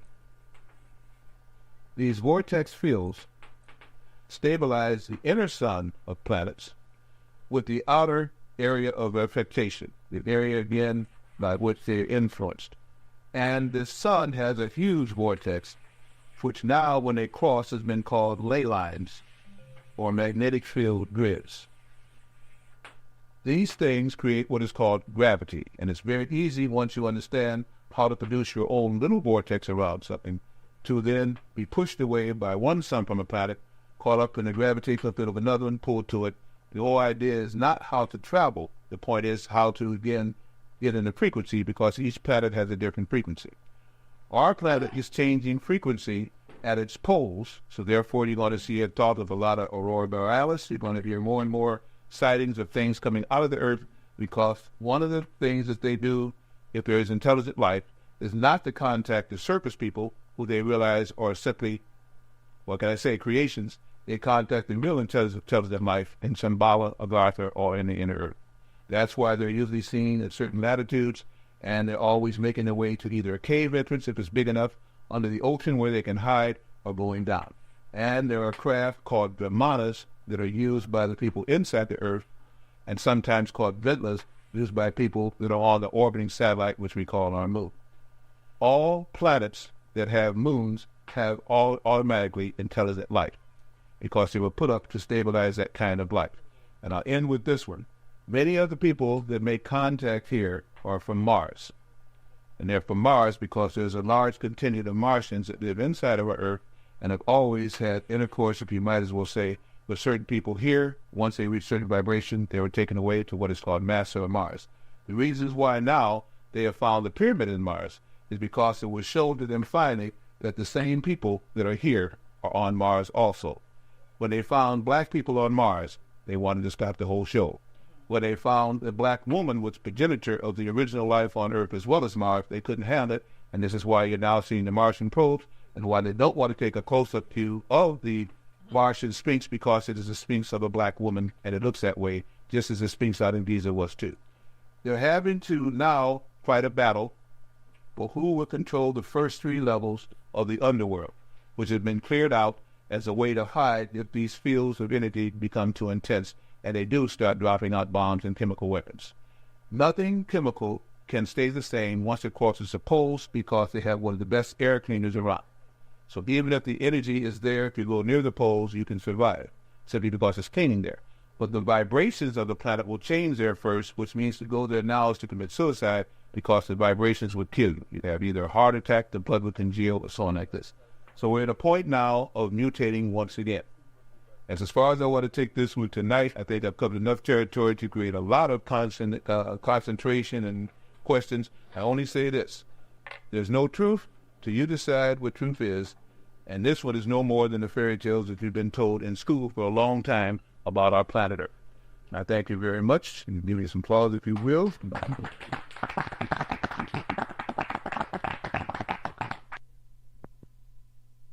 Take the great libraries, which told about some of this phenomena. which had on parchment and in books again, because they had printed words, and they even had discs that could be played through an electromagnetic field that was set up again when people got smart enough to be able to use them. And they found these things. They found out a way to begin to get some of the information off, and they hid the information. The stanzas from the Book of Dizian still tell close to the truth. It's one of the people believed in by the Papuba and the people down in Kish and so of South America, because they told about the Dracons, they told about the prodigies of the Dracons, they told about the serpent people and the inside and how they came to claim their own. And of course you have many of these stories and legends about Verachocha, about all these gods that look funny and different. Everybody is not from the same creator. That's one of the biggest lies ever told. Every soul may come from a central creator, but the gods differ. And some people's gods you would not want to behold. Some people's gods you might want to worship, it would be strictly through fear. And that's why, again, we have such an amalgamation and so of so many things, and people find it different. The gift of the gods from the underworld, say a person by the name of Seth, was melanin. And melanin is given to a body, whichever type of body it was that the soul chose to inhabit, would be able to change vibrations and change frequency. Vibrations and frequency. Those are the things to remember now. And let each cell contain itself without bursting and rupturing, and change that frequency, and let the person, the soul, still stay in, which we call life. Open for questions, statements, or comments. Seth. Yes. The Seth material again, Sethantus. The name was Sethantus. They shortened it to Seth, supposed to be the god of the underworld, especially for black people. That's with the F-E-T-H. Yes. That's not that same stand that are down in the bottom. Well, again, like I say, that's a whole different kind of field of study again. They have misnamed many things, especially, as I say nicely, in our religious texts, because they've taken out books that should never have been taken out. At the library at Ulm, which was sacked by Alexander and the so-called Alexander the Great, I call him Alexander the Macedonian, they renamed it the Alexandrian Library. Those people couldn't build anything. They had no religion. They couldn't even well talk. That's why the term Greek to me is used. But they went there, and there was a great temple library at Ulm, which not only had pictures of the changelings and things like this, but a whole different concept of literature was there. They took that over, renamed it later on the Alexandrian Library, and of course they had a library at Pergamo, which they destroyed. Many libraries which began to teach these things and had pictures and drawings of these things. They burnt them, changed them. The last thing they found was in the Qumran scrolls, and now called the scrolls that the Israeli had. I can't think of the name of it now. The Dead Sea Scrolls. Now, they kept them there for close to 16 years. You can keep them now. I don't want them. Whatever they altered or changed, but they have that information. One of the also interesting things, too, is one of the big fights in the Mideast is for the city of Lebanon. Not for Lebanon surface, but sub-Lebanon. The underground city, which is the easiest one to reach and which people could now live down there as the air is correct for it, and which they want control of. The battle that you hear going on is beneath your very feet for the fighting, the possession of some of these cities that they can now live in. That's why they had that in report from Iron Mountain and many other things that they have not revealed to you, and that's why they have the Mole project going on, to try and escape from the surface if they cannot adapt to the new frequencies. Questions or comments? The car that referred to in an ancient Egyptian text, is that the new image what you're talking about now, the magnetism, what they would that refer to magnetism, the car? The Ka? Well, the Ka and the Ba. The Ka was the soul, the Ba was the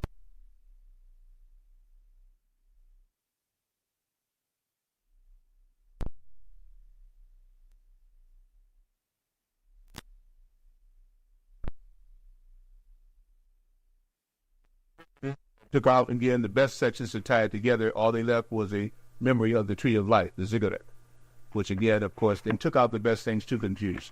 But what they didn't understand was that imprint has been left in our brainstem. And once certain glands can be activated and melanin can be taken in there and the frequency is right, the memory will come back anyway. It's what they call racial memory. I remember Lemuria and all this kind of thing.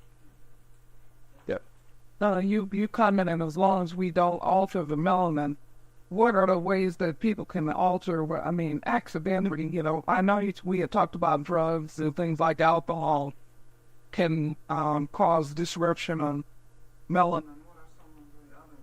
Well, those are the two biggest things. Anything that is not natural to the surface, that didn't grow on the surface, and it was not placed within the body in the form of amino acids that can adapt to them, is foreign to that particular person. The reason why melanin was put there is because not only can it take ultraviolet and infrasonic light, but it can adapt to frequencies. Things that would shatter some person, melanin will make it sound at a different level. That's why a lot of people are beginning to open up the left ear. They're hearing sounds and their right ear closes. During the day, you'll hear one ear closed. You're blessed if you're having that because you're trying to adjust the frequencies. And the more you take in things of a lower vibration, the more it clogs up the pores and the bloodstream and the glands and everything else, so you can't adapt. The body's trying to adapt. This is why, again, we have that Tahitian noni. And the only reason I keep selling, because you see I sell a lot of things, is because it is still one of the best things with Zearnin to work on that pineal gland to help that grade of melanin. That's why, again, it's being given back freely, because the only healing you're going to get now is going to have to come from adjusting to the frequencies from within. So, again, it's like that gift or whatever it is a frequency changer, it's a frequency adapter. It is called melanin, secreted by the pineal gland, and that's why in many body types, it couldn't promulgate the pineal gland because the food that they desired, the drinks that they desired, the thoughts that they held were all counter-distinct to the pineal gland.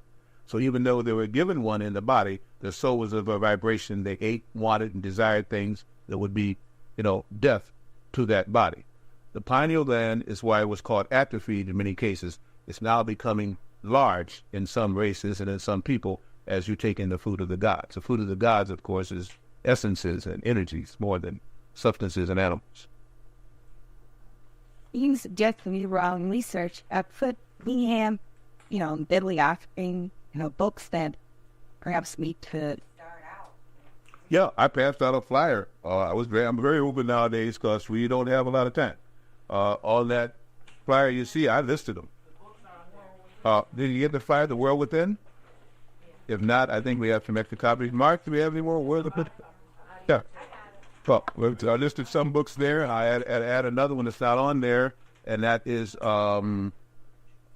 Journey to the Earth's Interior by Marshall Gardner. You've got 6 there, and some of those New York books, they've got 22 or 28 scrolls or more. Zachariah Sitchin, I think it's, what is it? How many books in Zachariah Sitchin, Marsh, remember? 7? There. Yeah, you even sold that thing one time for $99, a whole set. Very few people were wise enough to buy it. Everything's being revealed, and you can't afford it. Believe me, it's just a matter of your choices, how you want to spend your money. Where's the melanin located in the body? I guess I thought you know that. Melanin, of course, is everywhere, and it's the central peak is the pineal gland, which would be beneath the pons varolii and just above, what is it, the worm that turns. What is that? The pituitary. It hangs by a little ganglia. So it's right in the center of the skull. It is a crystal. It acts like a crystal. It picks up frequencies. It's charged up during the daytime. This is why they used to tell you to go headless and don't wear a hat. You find people that cover their head or get those haircuts over 3 full moons, the hair starts falling out because that central spiral, they've cut across it. That's why they told you not to cut the hair and all like that. If you cut the hair, don't cut it over the occipital over the pons varolii. But of course, now they used to use metal clippers and cut it and everything else again. The hair won't grow if you cut it 3 full moons like that because your growing cycle is only 6 months out of a year. So that gland there is the one that pulls in energy, and once it pulls in energy, it begins to release energy. It releases at night when we go to sleep. And at night, under moonlight, again, usually from about 10 o'clock to about 2:30 in the morning, on the normal frequencies, I'm not talking about daylight saving time and all this other stuff, the body releases the energy that is bad and takes in energy that is new. But this released energy is magnetic energy, which causes growth, which causes psychic ability, which causes dreams. The soul that can dream is the soul that can remember, because half of this is just simply memory that we have forgotten about. And then it rebalances by being charged up during the day with full spectrum light. That's why in many cases now they even give you eye bulbs and eye lamps for people who can't take full spectrum light from the sun. They're trying to rev up that little gland by using eye light. This is not for people that can walk bareheaded in the sunlight or who have a pineal gland, which will always seek the light. So that key is pineal gland, And from the pineal gland comes melanin. And melanin is what triggers the pituitary gland, which they have also lied or been not completely honest, whichever you want to use, by saying that the pituitary gland is your master gland. How can the pituitary gland be the master gland of the body when if the pineal gland doesn't work with it, and if the pineal gland goes, it goes in a matter of 7 years. And every 7 years, we change every cell structure in our body, which means if your pineal gland is correct, you can become a whole new person in 7 years' time, if you're honoring it. So melanin comes from the pineal gland. It operates, again, through melanocytes, at any site that can tan. In some places now, people are beginning to get vertigo, or vertigo, something like that, where they're losing the melanin capability of that cell. That happened before when the radiation field changed, and a lot of people with no melanin were born or created or had to adapt those kind of bodies and had to pay the penalty for altering that. They're trying to do the same thing again with these chemicals and with artificial sunlight. But melanin is in all cells. When melanin is in that cell, it's just like you have a big crystal in that cell. That cell is going to operate on its highest frequency. To start to operate on its highest frequency in many cases now is to cause a tumor or a growth or a swelling because the body can't take it. So it means for melanin to operate, the grade of melanin must be kept up and the body must be kept clean because it all starts first with the blood, which is full of melanin. That's what they call red corpuscles. If you notice, when red corpuscles become red, it's when they're exposed to the air. Inside the body, they're clear. That's because once they hit oxidation and the inner light, and to say I want to take this very far over the next 3 weeks because there's a lot of worlds within, as we've just hit one of, it begins to change frequency. The frequency of the blood is what will keep you safe or keep you in harm, the frequency of the blood. In general, I'm talking about not from a bullet and a gun now, or a knife, but from the so-called diseases and plagues that they're coming. Can pass you over in turn if your melanin is right and your consciousness is right. I think that's clear. You mentioned about the different types of students. They weren't really the substances, but that they were essences and energy. What are the gods? What are they? Well, you have to ask, what is a god and all like this? Let's just say that if there are frequencies in creation, and if there are vibrations in creation, then higher vibrations obviously would be for creatures or things that could withstand or enjoy that kind of vibration. The frequencies that would ensue from that vibration would also be of such that some people would like it, some people may not like it. Dogs and cats and bats and things tune to a higher frequency, but at the same time we give them dog food, so they die quickly, okay? But while they're here, they can turn to a frequency that we can't. On occasion, we may turn to it. And when we do, we think we've gone into a rapture from the drugs that will let the frequency change and vibration change. We got on a drug high, but it did not come with all the blood changing and quickening. It started because the drug altered it. So that's what I'm saying is, I believe, and you have to find your own truth, that we live in a frequency field on a planet. And whatever the frequency is on the highest part of that planet, a higher life form can live within it. Whatever the frequency is on the lowest portion of that planet or frequency, the lower life form can live on. Our planet is changing frequencies.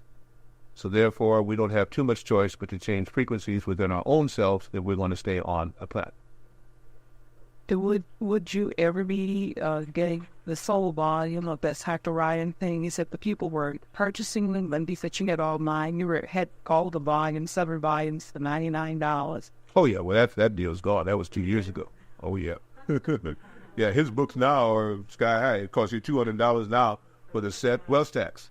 I just say we had it, and then of course we kept it, but a lot of people didn't take advantage of it. But now everybody's talking about Zacharias Sitchin. Where can you get it?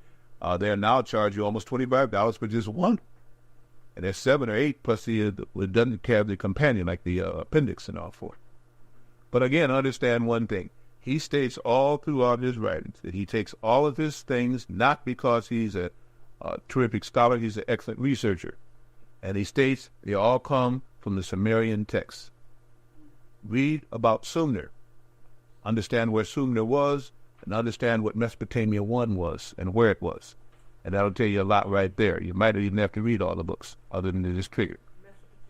Mesopotamia 1, because according to history, there's Mesopotamia 1, and Mesopotamia too, and the land of Sumer and the Sumerians. He is taking his from the Sumerian codexes and parchments and tablets. Even the story of Gilgamesh, which the Greeks changed to read Gilgamesh, was not the way it read, but they call it Gilgamesh. All of these things are stories of what happened seemingly in this valley, in the area there of the Tigris and Euphrates, which you can find is right there, what they call the Red Sea, right where they placed Israel, and the whole bit. But Sumer and Mesopotamia 1 is right there where they're battling now. It's right there at the Gulf. It's right there in the land of the Mideast. And right there where they have the closest access now to some of the inner world cities, the highest vibrating. So, Mr. Rat. Okay, I'm sorry now. I got to stop you. I think it was a Truder or was somebody who had a hand up there before. It was right behind. Okay, they put a hand down now. Okay. Yeah, I was, and you'll notice one of the biggest, latest looks for young black males is the bald head. And, I'm wondering what that's, how that's going to affect, how that's affecting their pineal gland, their vibrational rate, etc. And a day will come when they will want here from based on what you're saying, it sounds like that they won't be able to grow any. Nope. And if you notice now, they're even doing it to Latinos. The Latino high schools are now cutting their hair short. Some have a little ponytail in the back, and some have the top, but they're cutting and shaving their hair. And they have some of the longer strands and coarser strands of hair around, which can pull in a lot of energy. This is foolish. It's ridiculous, but it's a style and something that has come first from not lining the nappy hair, and therefore not wanting the hair to be seen. Otherwise, it was real quick to get dressed because you don't have to worry about cutting your hair. You have hair because hair is supposed to serve a purpose. Not only is it covering, but each strand of hair goes deeply into the skull. It not only just goes to the scalp, it drops into the skull. It has liquids. And you pull in energy from the moon and energy from the sun through the hair that now can adjust to frequency. When you're just exposed to it, that's why some people exposed to the direct lights of the sun become cathartic. They get sunstruck because it's too much energy with nothing to break it down. There's no inward transformer, and it automatically begins to burn out your pineal gland because there's too much energy all the time. If you notice again, to protect the enclosed soul, the baby's skull sutures. But what when a baby is all psychic and have on this side and all the other side? Oh, I'm being probably going too far with it too fast. But if you notice, the skull has little suturing. It automatically closes. There's a big hole in the center. You'll find there's a hole in most things nowadays. It's an entranceway. When the baby's skull is still open there, the baby does not have well-developed coordination, so they say.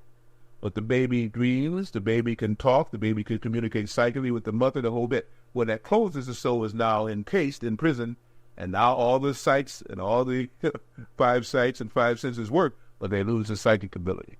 Now you have to get it through the hair and through the pineal gland. You can't go directly enough.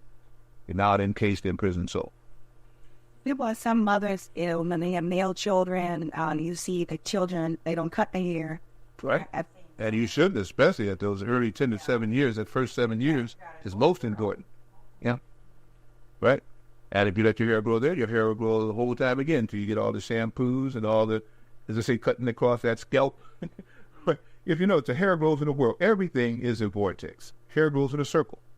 You cut across that circle on your magnetic month, every 28 and a half days, 27 and a half days, I think it is now. You cut to that 3 full moons, it ain't going to grow there. You have to really start raising the mental energy and concentration to make it grow. You do that another 3 months, and by again, you do that for a year, your hair won't grow anymore, period. Because you cut across the... If it doesn't take the hair out, the hair can still work because there's still hair there. When the hair falls out, there is no connection to the sebaceous gland, the sebaceous cuticle. The world spiral is energy spiraling in. The biggest thing is the anchor where it's going out of the skull. The energy is dropped into there and goes to the subterranean cuticle down into the, that energy is now carried directly, but it's still transferred. Most of it would whirl if the hair is spiral, because if it whirls down, it slows it down even more. But at least there's something there to at least there's a shaft to hold it. You see what I'm saying? When it burns out, now you're just getting radiation and everything pounding into the hair on that most delicate, this is why it's so deep in the skull, pineal gland. So the body tries to protect it, it just seals up. And nothing to grow out of it. because it's got to try to protect you from some kind of radiation. That's why it's shiny and bald and hard, and it even grows a thick mantle. That's why the hair will grow in men, because there's now a plate, a mantle that's there. So the hair can't get through it, because if the hair was getting through it, the energy, the radiation would come through and burn you.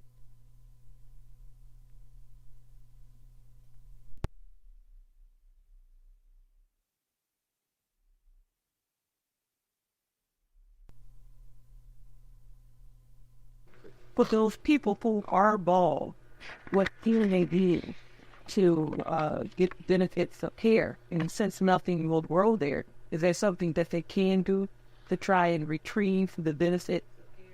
That's kind of far afield, but it's in proximity of what I just talked about. I don't know how I got on this tangent.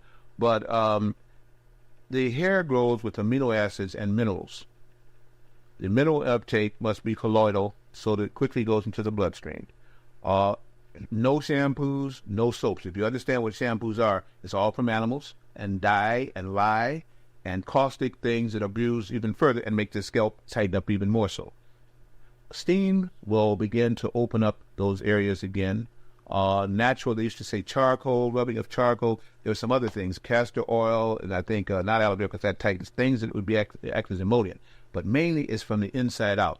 Then, of course, you've got to work the energy so that the skin has actually been burned. The skin now closed up because of all the radiation that it's been exposed to. So you have to soften it up with massages, hand passes, magnets, things like this. And then you must put the amino acids and minerals back into the bloodstream so it can get up there again and try to see what can be done. If it can be grown, it'll have to be pretty much that way.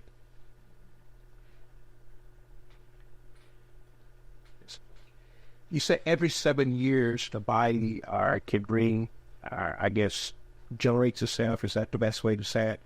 So what is the 7-year cycle? How can you find out what your 7-year cycle? From the time of birth, natal entrance, or the time of fetal birth. Some say it when it first conceived. Some say it's at fetal birth. I don't know enough to argue about it. But then it's every 7 years. Every cell in your body has renewed itself, replaced itself, replicated itself every 7 years. So it starts with the things that are easy to replicate, like the blood, and so all the way down to the skin cells, finally, which is an organ also. The skin is an organ too. And so over 7 years, every cell in your body has had a chance to renew itself and regenerate. If you honor that, then the next 7 years is easier to deal with, until which time, as I say, when you get 7 times 7, will you reach your peak for mental and all like this, and should be able to control then through wisdom your body itself and keep what you want around you. Say, I was asking about the Iraqi situation because that's over in the Middle East, and they seem to call it off for the time being. Is it because of the invalid what's really going on? Is that the real reason why the United States want to go over there?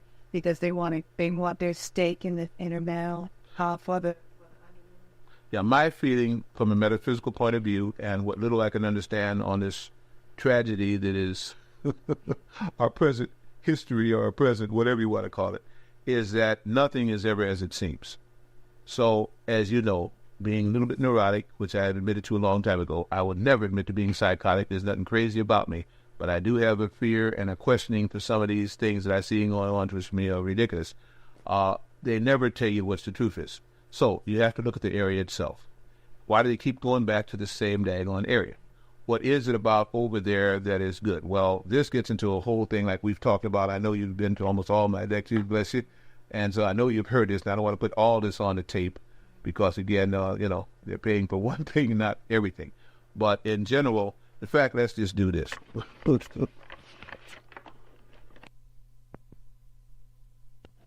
our Zelle about a week or so ago, someone had called in when they were talking about this new hole that they found. Someone had called in and said something about some scientists had been digging somewhere, and they started hearing yelling and screaming from out of this hole, and it scared them so bad that they discontinued. Well, that gets to deal with the trolls and the D-rolls and all like this. I really decided, even though I put it on a flyer, to kind of bring this into 3 parts, because if I start this one, it's going to take a good hour to explain the rest.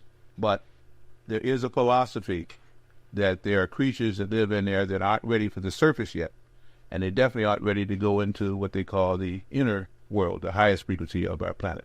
So they exist there, and they're kind of angry about what happened in the first place, and they're under control of some of the worst scum, shall we say, in our solar system and beyond, and they do bad things to people. And usually if you're caught up there, it's because of certain things you've done and so on again like this. So they can hear these. Also, let me say, too, though, without going into any trolls or D-rolls or T-rolls or Bathats or anything else, that's what they call the Greys or Bathats people, there are actually government research areas down there, too. And they don't care what they do either, all right? One of the no-no areas around here is Dulce, New Mexico. Whatever you do, stay away from that place. Dulce, New Mexico has both the worst form of alien and the worst form of government researcher all working in amalgamation. And they're creating all kinds of things. And every once in a while, the bat boys that they make and the spider people and the alligator man, all made right down there. By the way, too, right down the street down here where they have one of the largest cyclotrons right there at the Fermi Institute, they now have the dinosaur remains, or whatever they want to call it, 90% intact, that was brought down to the Field Museum. They made that movie Relic off that. They now have it right out here. Okay? I think that was a hard bell of the night then, too. It's an interesting show. He brings in that. I said, my God, now they got it. You know the first thing you're going to do. Clone it. Remake it, just like they did in 1955 with those 5 youngsters. Now we can actually get something in Lake Michigan came out of there, and the people will say, what God did this? The God human. God mad scientist that releases it. Or even if they try to keep it, like in the movies, it's going to get away. And it's the same old thing again. They're mad in a sense of, well, we'll be talking about where different races came from before this whole thing ends, too. Okay, let's go there. No, I'm sorry. There and then sure. I didn't understand when you said that people hate different God. Because I do consult a time, I listen to a lot of cases, and they talk about the study, the anatomies of the body is, I guess a lie with big different anatomy God expressed in those ways. And so I guess it kind of moving towards that God is within. So I'm not quite understanding when you say that different people have different gods. Okay, you're talking in many cases of the, you go to the Tonga workshops and such. Basically, I'm listening to the tape right now. Okay. Okay. Well, there is a group there, they're out of 79th Street, I think, or wherever it is. They do believe in the ancestors and this kind of thing, and they believe in the, in the whole concept of that. What I'm speaking of is not really fair because I stopped teaching classes. I used to have classes in metaphysics, and I just don't have time for that now.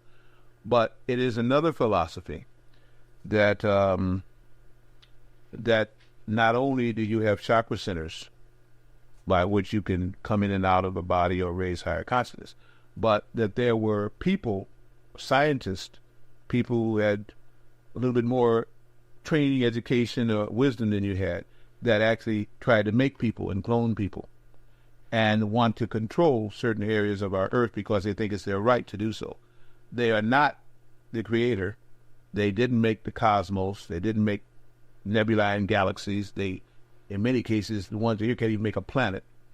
But they can misuse a lower life form who is unconscious and make them worship them and feel that they can now claim it. Much like you go to the vivisectionists and they were going to destroy a dog, so you take the dog and you name the dog, and that dog is now your dog. Well, you didn't birth the dog. The dog may hold allegiance to you because the dog sees you there. And you may have saved the dog from a vivisectionist. But there are other dogs, of course, that we're not going to that vivisectionist. But now you say, all the dogs here are mine. And the dogs are taught this. Well, here's a new one. This is what we worship. Well, this is what we call gods. What we refer to in metaphysics as gods. Simply very wise people, more scientific know-how than you, that because they do what they do, people worship them. And they feel that they have control. They are what we call lesser gods and all this kind of books, and that's the concept of it. Since that I talked about God, there are something that I think on, and it's certain that are made by certain God, and what are the God I think being Jehovah, and I understand, and that these people were made in the Garden of Eden, as I'm understanding this to be, Now, you said that a lot of certain people are here from Mars. Where was this Garden of Eden? Was that, is that on Mars, or is that, I understand that certainly it's not here at biblical symbology had caught most Christian, but is that on another planet, or is that in some part of Well, I kind of want to go there as we go the worlds within a little bit later on. But I will answer the question, such as you, the best I can, but it will not answer and satisfy as far as we can take it. That's a whole lecture within itself. When you start talking about creation, where was it, and this kind of thing. My understanding is that there was a Garden of Eden on Mars, and there's a Garden of Eden within the Earth itself. And that until melanin was given to the inhabitants of Earth, they had a very short lifespan, and high-frequency people couldn't even live on Earth because of its electrical fields. In fact, they didn't even map their electrical fields correctly, and were caught here in many cases because they showed even people with advanced knowledge can boo-boo and make goose too. Whole concept there was that once these people began to have tutelage from the people from Mars and understood that they had a remnant here, what they call there's a name, they call the abandero, the abandoned ones, that they were abandoned in the underworld, and now they would have to work themselves out, but at least by them being here, they could raise the vibrations of other humans, mankind and self, and so like this. So then they were put in a certain area ruled by Seth to be brought about to the surface at times when they were able to. They came from the back of caves, and they were finally let loose into these tropical areas because at one time, believe it or not, Mars was a tropical area. So there's slowly some things happened there, and so this was like the remnant on Earth. The Zulus taught this, but they didn't believe in the Zulus. The Dogons taught this, but they don't believe in the Dogons. So when they tell them this, they offset whatever they said, and they go by the Holy Bible, which they, of course, have lost how to interpret that book at all. It's on 7 different levels, as I understand it. So they get into Genesis, and if you even read Sitchin, talk about Genesis Revisited, which it gives you the Sumerian codex of where Genesis was. And then the Orpheus in the underworld, the wanderings of Gilgamesh, people who were on a different planet now trying to find out what happened and what happened to their remnant and where they were, looking for marker signs and leaving up constructs by which people could then find these things. And it just gets very involved. But it's very simple. The life form was a very primitive one. It now encased the soul. There was a very ancient one, but the soul now had to work its way out of the same things that they had set up. Unfortunately, the karma was you created it. Now you have to live through it too until mankind in general can come up from under what you've now created. Well, then let me ask you a bit. So throwing the people that are on the surface down on, as you say, at the various months that are fighting with the children, the Caucasians or other ethnic groups, do you think that there's a time frame for them to secure themselves or their survival here on this planet before their frequency or vibration change and can out? I think that not only is there a time frame, but they're telling you what that time frame is, because everything now is cloning, DNA replication, and getting off or getting under.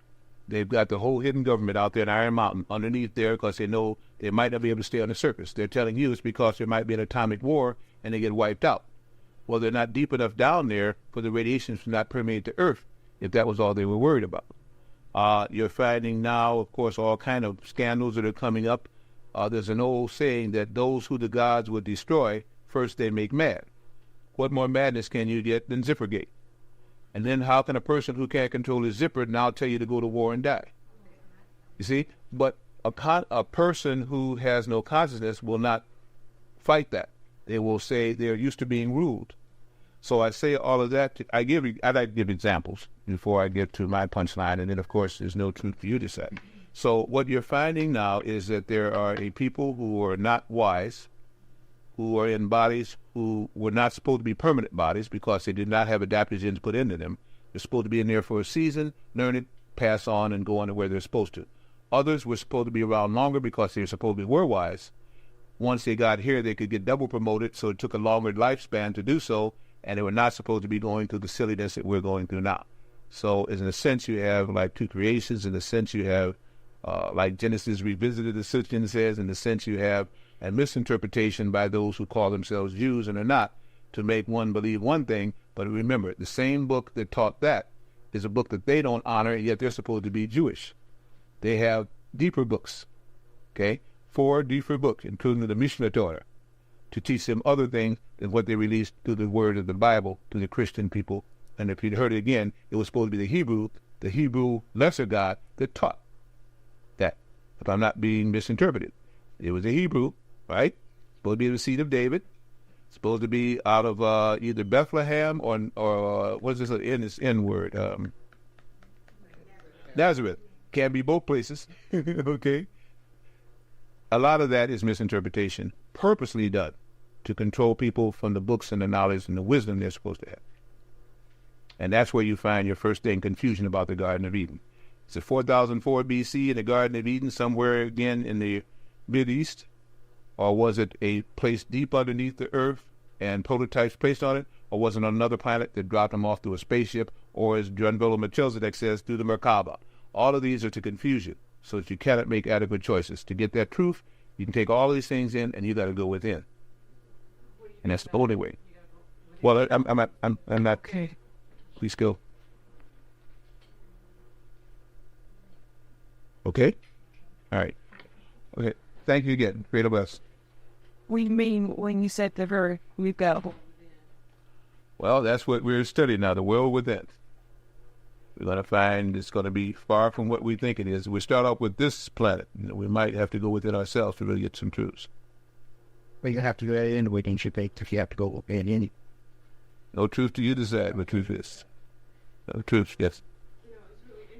Because they talked about a hollow earth theory, and we could know it's a theory, but to me it's a reality. Because scientifically, in a lab, if you take particle and sphere and you rotate them, the earth is rotating, and it's working spin behind the fan, always better create a hollow center. And then, just saw him, there was nothing. And yet they don't talk about it fully. No matter how high we go, they never talk about that in relationship to the earth. Go any other? Okay. Questions, Steve? Okay, this is about the war again. I was trying to figure out what role is China, Russia, and France playing in that they are sort of against some of the things that the United States want to do. They don't have the United States doesn't have their approval to go in and do the things that the United States, I think, wants to do. That even with this new agreement, the United States wants to make it set it up where if Hussein doesn't do the things that he says he's going to do, they want to automatically blast him away. And I was reading the paper today that Russia, China, and France are saying, no, you cannot automatically do them. So evidently they have the pack state in there. I know on the search it's supposed to be the fact that Hussein owes so much money to Russia, and also that the oil in years to come will be very important to at least China and Russia. But is there something else that is out there that it thought it gets? Always. The last part's easy to answer. Always. On this planet is never as is first given. And usually it has 7 different levels of comprehension, or 7 different levels to deal with. Dance of the 7 veils. Veil and Maya pulled over 7 times here when we get it. And always, whatever they say, if you're going to start with truth, don't let that be the first thing that you would, that would be my feeling. Now, last week you weren't here. I did the weather wars. And where I went to, like in connection here, in which we talked about, as I understand it, what Russia really has. They have weather control weapon. And the only counteraction we have is, wow, I got to stop that. The only counteraction they have here is HARP. And HARP is not ready to go into action yet, whereas Russia's can do. They could wipe this place out in a minute with that. But they also know the viciousness of the leaderships here and the gods that run them, and they know that they release germ warfare. That's what Hussein said. You got all this You got weather, you control this, you could your clothing, you got in touch with these underground people. I mean, he's a wise and rich man, So we want something too. So at least we'll do with the chemical and biological weapons, which we got from the United States in the first place. You see, this is so ridiculous. I mean, you're going to give a person that they gave it to them because they wanted to control them like little puppies. They gave it to them so they could use it on Iraq. They used everything, Iran. They used everything on Iran. Israel gave Iran weaponry and money so they could fight Iraq. And while they were doing all this, they controlled the oil prices. Look how the prices just zoom up and down. They play games. But you see, they control billions of dollars worth of Iranian money in the banks here in the United States, and they won't release it to them. So Russia says, well, yes, at least we'll pay you a little bit more for this. And, of course, Asia, especially through China now, is a coming monolith, as their prophecies have said so. The Buddhists have also, when the New Age came in, that Buddha would be the one that would bring them back in. So the whole point is, they are building like mad over there. And do with this. I found it interesting that France was the last ones to not sign a nuclear proliferation test and said that they would pact and said they'd test whatever they wanted to. They were testing there in the Polynesians and all like this and things. This is another thing that was very interesting too. But what I'm saying is, France says, forget all of you. France understands the English-American bloc, where Britain and America work together conjunctively, because Britain feels that it runs and rules America anyway. I told you what they thought about the original Americans that came here. These people from Newgate and Chelsea, Frizzes, and debtor and indentured servants, they're scum. So they've always sought control of this. So of course they're going to work with them, because whatever they do, they own half the United States too. Okay? Britain already does. Now, Asia is an emerging nation. It's a nation that has China, which has the world's, most of the population of the world. They have now formed an agreement with Japan. Japan beats the United States in technology now. So once Japan will now feed China, you've got the new empire, because they have too many lab troops to ever fight. They have enclaves in everybody's land. If you doubt that, understand that the Vietnamese, the North Koreans, the Cambodians, the Laotians, all have had to come under this Asiatic agreement plan or be wiped out. The Asiatic bloc now wants to bring their religion and their culture to dominate the planet. And they can do it because they can't fight a land war with them. And now that they have nuclear capability, chemical capability, and are even able to make clones there, although they said they would not do it, all right, because of their religion, they stated, now you have to contend with us. So now they can trade with Iraq, Iran, anybody they want to. And what's the United States going to do about it? It will rattle the saber and stop it from happening, but only for a point. That's why now they've got to go and negotiate. And this is why now, since nothing is now coming through Congress, we have no control of this government, whatever they do. Because now it's everything by executive order. That's why they built all these concentration camps, everything else. When you finally do take a stand, you wake up, they got places for you. And that's the whole point. But last week's is what if you can, get the tape, the Weather Wars. That's why I went in all this, what they do have, how it was built, when it was, what they took Tesla, World, Keeley, Wilhelm Reich, all this, got their best development, and they're now controlling the weather. They tested out in 78 here. We had snowfall in Chicago. It says in 67. United States can't do that yet. They can. They have weather control capability. They can start earthquakes. They can start tornadoes. They can start the whole bit. But if you want a step-by-step way of doing it, the Weather Wars would, and I say the House bills, the Senate bills, everything that they use. Oh, first, yes. When you're talking about the weather, El Nino is not part of something that Russia created. Is this something natural that the Earth is not invading? It is something that the United States and Russia, the United States started it, and Russia finished it. And you can find that from last week if you go back over the Weather Wars.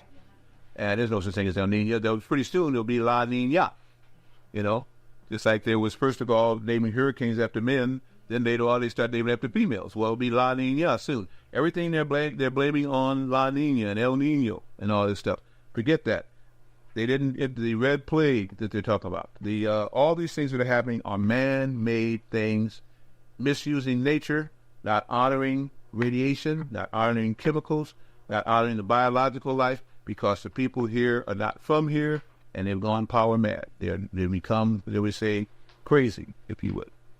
And they're using anything that they can, and it's all usually negative because they have a negative emotion. They work by emotions. And okay, I'm sorry, did that? I had two things, but the follow-up on the so-called El Nino. The last picture that I saw of this infrared photography, at first it expanded across the Pacific near the equator. Now that red line, orange line has expanded all the way across the Pacific, all the way to another landmass. It's gotten that bad. And they were saying that now was the quote unquote worst El Nino. It's clearly whatever they put out there in that ocean is out of control, because it's the whole equator is just heated up. The whole equator from the western United States all the way to Asia is heated, the radiator or whatever they did over there. The other question I have, probably can answer myself, but to follow up on what Marsha said about the hollow Earth, if I would assume that if Earth is hollow, then all the other planets are too. If they're not, we sure have. What is the telescopic worlds in collision? We sure have a lot of them. If one is hollow, the other ones can't be solid, because the one that's hollow is going to crash into the one that's solid until they all are one way or the other. Either everybody's solid or everybody's hollow. So if this planet is hollow and we have a fixed position, supposedly, that's a lie too. They have a third planet out from the sun. We're not, but that's what they say. Then this position would drastically alter if the Earth was solid, and if the other planets were hollow, or vice versa. So everything has got to be uniform for that positioning to stay. And that's why this coming alignment, is going to mean so much, because it shows now some planets are going to take on different frequencies, and all of them are going to be opposed to Earth if they continue these orbits. What does it mean? Earth's got to change, and change quick. And that's what's happening. It's a quickening.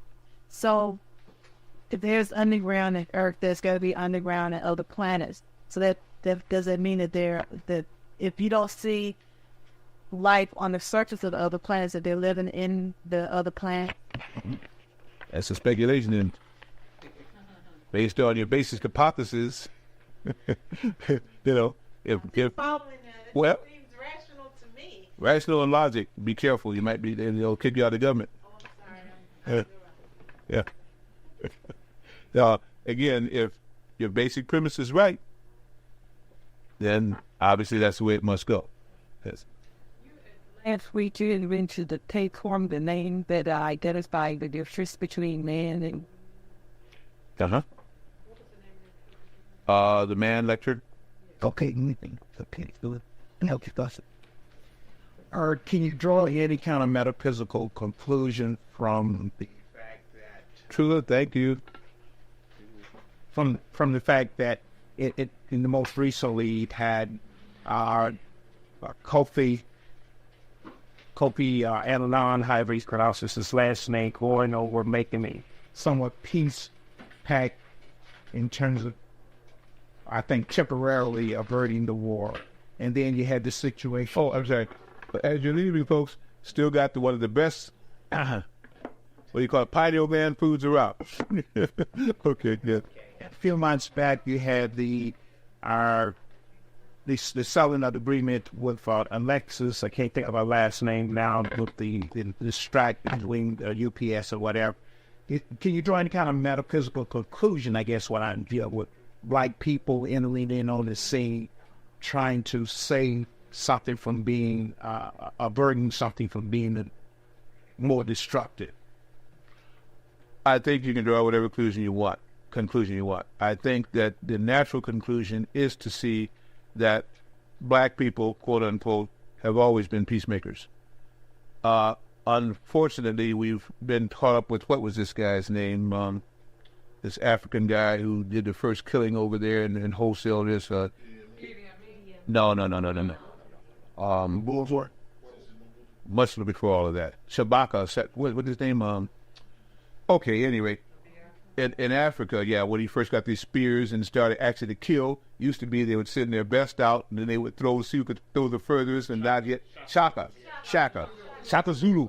Okay, the Zulus hated him because the Zulus, well, I that's a whole different story. But my point is, the only people who loved to kill and didn't have some remorse about it, at least honored and took over the families once they killed, were people who were not Africans, who did not have melanin. Melanin people have learned to keep their dead in vaults and in things, rather than in the mind and in the soul. and they're always fought because they're limited to, non-melanated people, because they're limited as to what kind of frequency they can stay under. Deeper frequencies let you remember your ancestors because you're part of the ancestral cycle, but not to keep them alive and trying to look like them and all this kind of thing, because you understand that they can evolve. So I would say, and more or less than what you stated, that people who have melanin always can pull in higher vibrations, and they can adjust frequency much easier and with an even flow without, getting sick and mutating and breaking out and everything else when they do so. Because melanin, which they still, for that, cannot duplicate, cannot replicate, and cannot understand, still is an adaptogen par excellence. It adapts to anything.